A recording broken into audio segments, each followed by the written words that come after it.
So, Netivot Shalom על התורה, Sefer Bereshit, Parashat Miketz, getting toward the end of the book. So, Ketz Stam Lachoshech, right? So, the word Ketz, end, it says in the Midrash, on the Pasuk, Vahi Miketz Shnatayim Yamim, right? Like at the end of the two years, right? So, Yosef is in prison. This is how we end up last week, Parsha. So, Yosef in prison, and he asked the Sarah Mashkim, right? The bartender minister. The minister of the bartenders to remember him and to remind him to Pharaoh. So he was punished for the extra 2 years. So after these 2 years, the end of the 2 years, right? Miketz Shnatayim Yamim.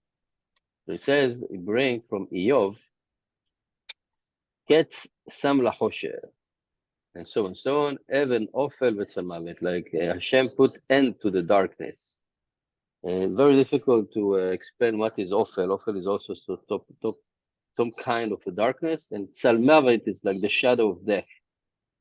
Right? Gam ki yelech begeit Tzal Mavet. So he said, what does it mean?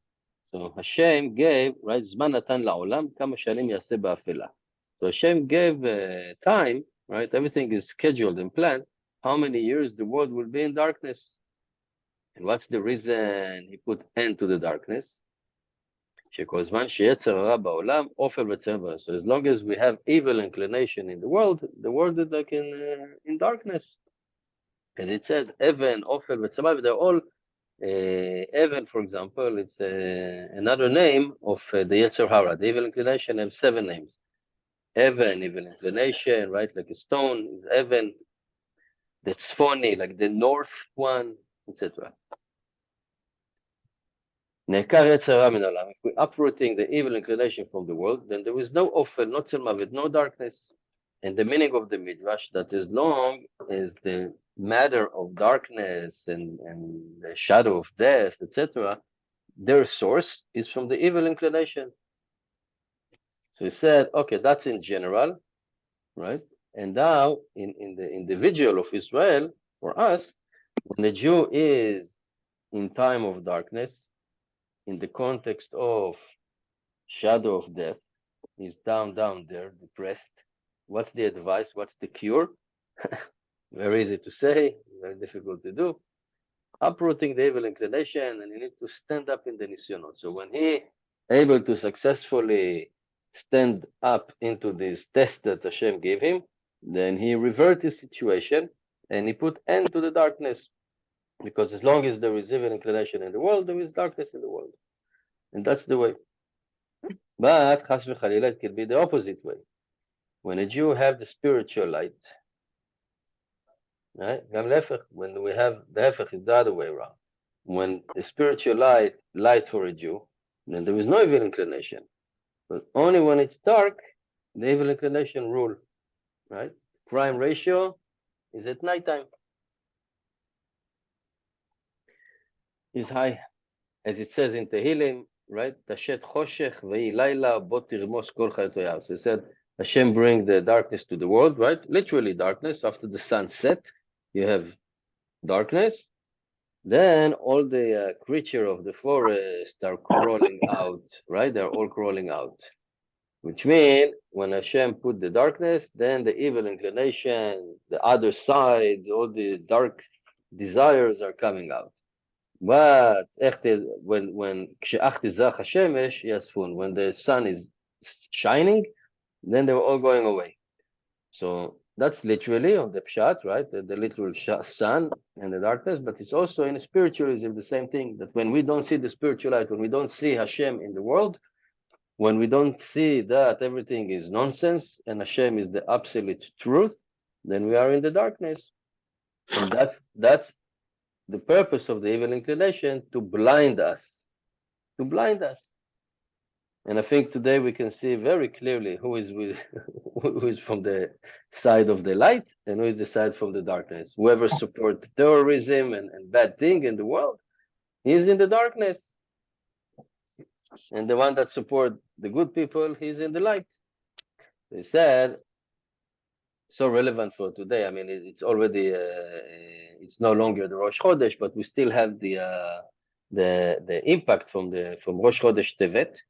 So it says in Tehillim, and we're saying that also in our davening, right? In the Hallel, Enaim lahem velo yiru, Oznaim lahem velo yishmeu, right? Af velo yirichun, right? It means that they have eyes, but they don't see. They have a nose, they don't smell. But if you read the Hebrew, Enaim lahem, they have their eyes, which means when they're using their eyes, their senses, or whatever, only for themselves, only for their own physical pleasure, then they're not going to see the light of Hashem. Same thing with ears. If they don't use the ears for good things, or maybe to do chesed, whatever is the good thing that they want to do, they're not going to hear the voice of Hashem. Right? Selfishness, egocentric, gaiva, whatever. He said because indeed when the sun is shining, when we have a light, right, a spiritual light, then we don't have an inclination. That was the kavana, right? So now we're going related to this week's parsha, right, and to Chanukah. That was the intention of the Greeks when they blind our eyes, right? And there was no advice what to do except fight them and get rid of them. Legaresh hachashkut, to chase the darkness away and to light the spiritual light. And specifically, that's why it says that the light should be down from 10 tfachim. Right? La'ir lemata me'asara. Why? Because the light should go there. Because the main strength of the evil inclination is in a dark place. And when Hashem help us, then we are standing in our place and we have arat adat, we have the spiritual enlightening in our brain. And then we can recognize the great King of Hashem that is standing upon us and watching us. Then we will be protected. But as long as we don't see it and we don't have that faith, then we are in the darkness. And that's why it's very important that the light will be down from Asarat Tfachim. Ki hamoach v'alem, because if you look at the body, right, and the heart and the brain are like in the upper one, but below the 10 Tfachim, we have the place of the desires. And over there, it's darkness and afela, choshech v'afela. And that's why the evil inclination dwelling in that area. And the advice is to light the light, right? As he said in the bracha of Yaakov Avinu to Menashe and Ephraim, the two sons of Yosef, right? That Yosef wanted his father to bless the firstborn Ephraim, but he told him, no, yeah, the little brother will be bigger than him. And he means to Yoshua, which means Yoshua came from Menashe. Shemesh begivon dom ve'areach bemekalon. And Yoshua is the one that says the sun in Givon, it's a place in Israel, will be standing still, and you will have the moon in the valley of Ayalon. It was a fighting, so he needed the light, right? So unbelievable miracle. And what is it? The Shemesh begivon dom, that the sun will stand still in the area called Givon. That means that it will have a mighty light that the whole world saw that miracle. How in one area you have the sun standing and then darkness in another place. Ad Yakum, going right until he will eliminate his enemies.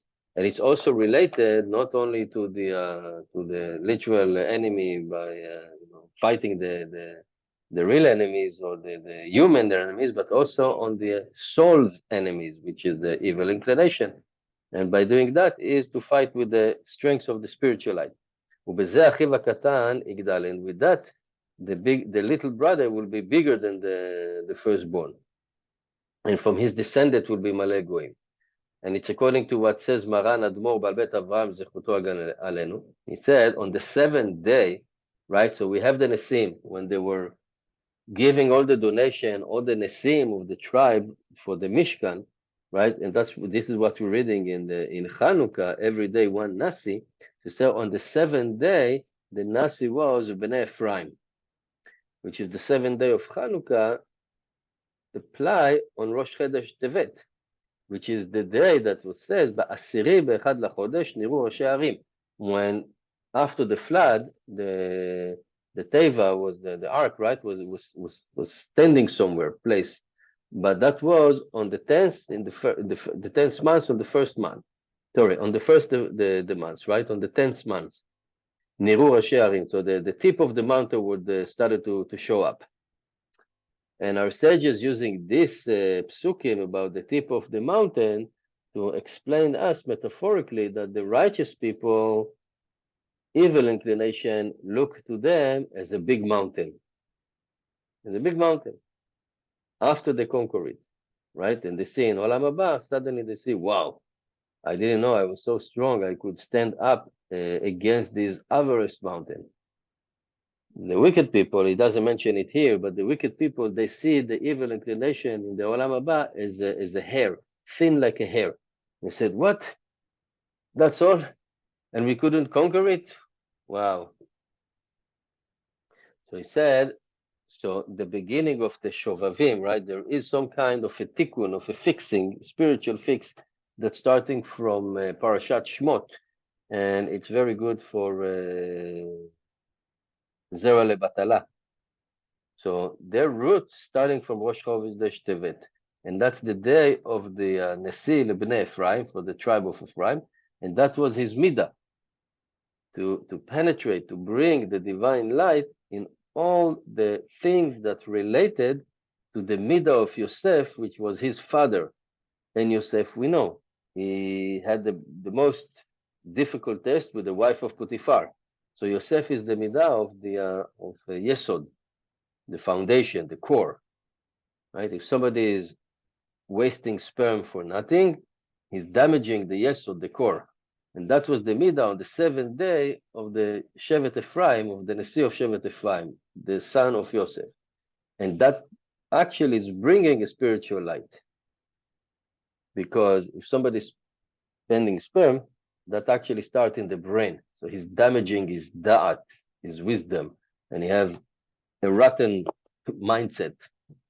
Because the most important thing is to have a da'at, the enlightening of our brain, of our wisdom. Because otherwise he feels that everything is dark and Hashem is not with him, etc., etc. So that's why it's very important. This is called the divine fixing, the tikkunim ha'ilahim. In a special way, we have the light of Shabbat, right? We're always coming back to Shabbos. Netivot Shalom is always relate everything to Shabbat because Shabbat is the source of the light, right? The Raz of the Shabbat is Shabbat, right? The secret of Shabbat, it's itself Shabbat. Raz, what is Raz? It's main light, which means the spiritual light of Shabbat, that's the main essence of Shabbat. That said, even if somebody will makpid, will be very rigid and all the halachot and all the chumrot of Shabbat, but it doesn't have the feeling of Shabbos Kodesh, then it's like walking in the dark because he's missing the main essence of Shabbos, which is the spiritual light. Be happy on Shabbat. As the Rav HaKadosh from Karlin, Zechuto again, said that this type of Jew that maybe is makpid on all the halachot, but if he doesn't feel, he doesn't even force himself to love Shabbat and to have that spiritual light of Shabbat, then maybe after he dies, he will be in Gan Eden, but as a chair in Gan Eden. He doesn't feel anything, but he will be in Gan Eden as a chair. She said, the Shabbat, it's the inner secret of the light of it, which we need to feel the pleasure. As titanag al Hashem. כאן דכתוב, אם תשיב בשבת רגליך, right? So if you will postpone your habits, right? רגל is a leg, but רגל is also habit, your habit. אם תשיב בשבת רגליך, if you will postpone your habits, right? The weekdays habit, then you can have pleasure on Hashem. We have to really make a boundaries and disconnect ourselves from all the matter of the physical matter of the 6th day of the week and concentrate on Shabbat.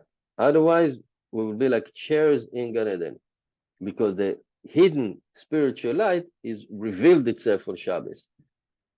And he said, and that's like an enlightening is coming from above, from heaven. And then all the evil inclination and all this, the negative spiritual thing are running away, scaring from that. And according to our sages, it says in Masechet Shabbat, right? אמר לו הקדוש ברוך הוא למשה, מתנה טובה יש לי בבית גנזי ושבת שמע. Hashem telling Moshe, I have a great gift in my treasure box, and it's called Shabbat. And I want to give it to Israel, and I want to inform them.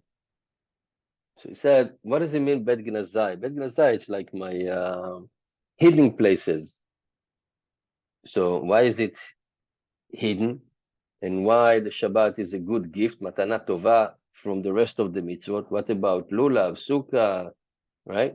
Putting filling, tzitzit, etc. Why the Shabbat specifically?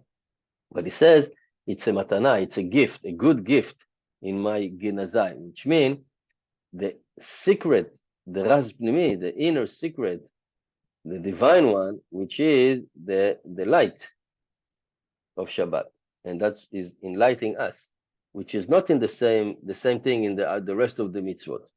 And therefore it says, Lech v'odiam, go and tell them that about why Shabbat is so important.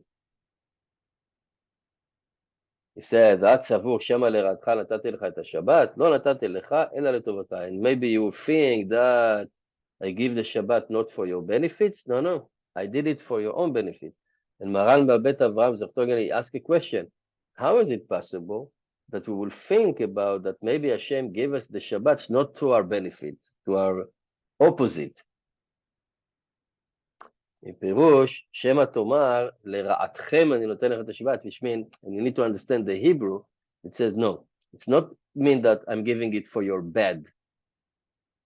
I'm giving it to you for your bad, evil inclination to uproot, because the Shabbat is a tool to uproot the evil inclination, your ra'atchem, your bad, evil inclination. I'm giving it for your own benefits. And that's the main thing of Shabbat, really, to uproot the evil inclination. And that's all related to the spiritual light of Hanukkah, lighting the small little candle, right? One candle can make a big, mighty light in a dark room. And that's why we have all the halachot. And he says the same thing. This is the candle of Hanukkah, which is main essence is to light this hidden spiritual light. And he says in the Bevnei Sachar, in the name of the Baal HaRokeach, they're all great Rabbanim, that in the candles of Hanukkah, the hidden spiritual light is being revealed, sparks from it. And he wrote and he said that all his words, he accepted it, he received it from Eliyahu Hanavi. You have a Gilui Eliyahu. כמו שכתב הרמב"ן, right, in Parashat Ba'alotcha, right, when he's talking about Aaron lighting the candles in the menorah. So he said, Ad Eita Bechazal, that Hashem, right, Aaron was upset from all the gifts and everything that the Nesim, every tribe bring. And he's like bringing nothing. Hashem told him, don't worry, your menorah is greater than the rest. What does it mean? When we don't have Bet HaMikdash, you don't have menorah. That's it, it's gone. He said, no. Your spiritual light from the menorah is forever and ever. And it will be until the Biat Mashiach. He said, so every time we light the menorah, we are withdrawing the spiritual hidden light from Hashem. Same thing that we have in Shabbat. And therefore, it's very important, and the candle of Hanukkah are lighting 10 lower levels until they go into the place of the evil inclination. And that's why, even if we don't understand why, but Hanukkah, we are happy. We're happy, especially on the 7th and the 8th days, because Rosh Chodesh Tevet is from the word of Tov. I read somewhere lately that in this time of Hanukkah, Hashem is actually going down and curing all the sad soul of Israel. Everyone that is depressed or whatever, Hashem is curing them during Hanukkah. And all these sparks from us. And from that light, we have the ability to fight back the evil inclination. And that's the main thing. And specifically when we have Shabbat and Hanukkah together, it's even stronger. So he said, and therefore, this is how the candle of Hanukkah, it's like once in a year, but Shabbat is every week. But once in a year, it's giving us the strength for the entire year. And then it will be Ketz Sam LaChoshech V'Nekar Yetzer Hara Min Ha'olam, that Hashem helping us and bring end to the darkness and uprooting the evil inclination from the world. And I think that today we see how people can go into such kind of a lower level, much lower than predator animals. It's like demons, unbelievable. Why? Because they are in the dark. So B'ezrat Hashem, we will be in the light, in the spiritual light, especially when we have Shabbat coming. And I want to dedicate the shiur to the success of all the soldiers, all the people that are fighting the fight of the light against the dark. Thank you very much for listening.